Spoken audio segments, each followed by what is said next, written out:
Okay, this is the Fancy Kitty Picker, and this is how I'm sending it to you. It's in its safe position. It has some very dangerous parts to it, so you always want to keep that styrofoam thing on, yeah, the business end. And then you could push the top thing up against it so it holds it on. Okay, now, the input end down here is where you will put your wool, and you slide it up under there and it will catch on the pins and will come out the other end. So let's show the other end of it. Just turn it around and point that butt end right where the front end was. Okay, good. Now lift it up a little bit. Okay, now that's where the fiber will come out. Let me fix this just a second. Okay, you can put it down. Okay, so if you'll pull off the pin protector, you can see that this is super sharp. If you get your hand stuck on that, you will feel it. And if you're doing wool, you'll have to be really careful of getting poked with this. You'll want to treat whatever you do with hydrogen peroxide or alcohol or something instantly, immediately, because you don't know what's going to be on those times. Okay, here we have some alpaca. It's right off the alpaca. It's pretty clean as the animal was washed and brushed before they sheared it. So this will make a good demonstration for you. So when you're ready, what you do is take about a handful of it, not too much, not too little, and you're going to feed it up in underneath. Wait, get it. Okay, go. And put it up underneath until it engages the tines, and then you're going to pull the thing on the top back and forth. And you can see how it pulls it out. Go, just go, go, go. And keep pushing it up under there. I know it's a pain in the butt. And you pull it out and it drops it off the end.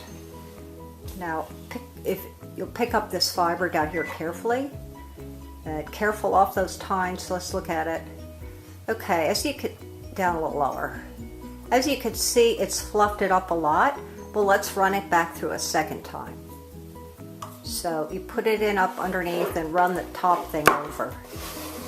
And just pull it over a couple of times. You can see how it fluffs it up and makes a nice big cloud.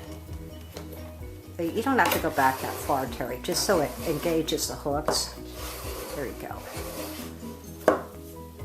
And if it's not 100% the way you want it, if it's not picked out enough, we'll run it through again, but that's enough for now. And when you've got your fiber, if there's still fiber on the tines, take an old knitting needle or a pick of some sort, perfect, and pick it off. If you don't really want to get your hands down in there. And then you can always move the carriage down to the other end and pick it off from in there. Other way. Slide the carriage the other direction. There. Now you can pick it all off, and what's left, it will pick out the dirt and stuff and leave it in the bottom. And what I like to do is pull the carriage off the end. Just put the fiber down. Pull it right off the end and pick it up by the handle. Now you can pick the fiber off, move it down, I can't see it. Then you could pick the fiber off the top tines, add it to your pile, and set that aside. And then pick the picker up by the handle and show it, turn it towards so I can see and you can see that there's some dirt and stuff in the bottom. And then what I do is just turn it over and tap it on my work surface. Upside down and give it a tap. No, tap the machine. Okay, tap it harder. And turn it over, and you can see that gets all of the dirt and dust out of it. So there's very little maintenance. There's just a couple things you really should do with it. When you're picking, a lot of times the carriage doesn't slide very well.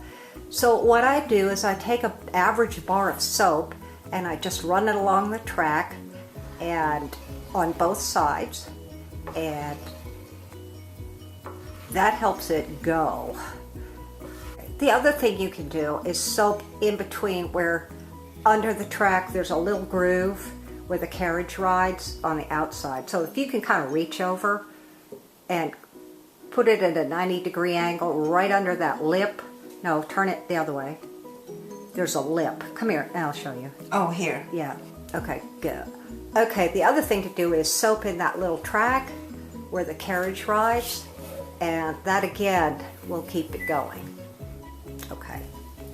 And that's about all you have to do, except what I do is I use Howard's Feed and Wax, and I go over the whole thing. That's what I'm going to do for you, is I'm going to oil it, and I'll also clean off the track where the soap was, and I'll oil it, so you'll have to re-soap it when you get it. Hopefully this video's been helpful in showing you how this works. You can also use wool, you can use alpaca like we did, or you can do both to help to start the blending process before you card it.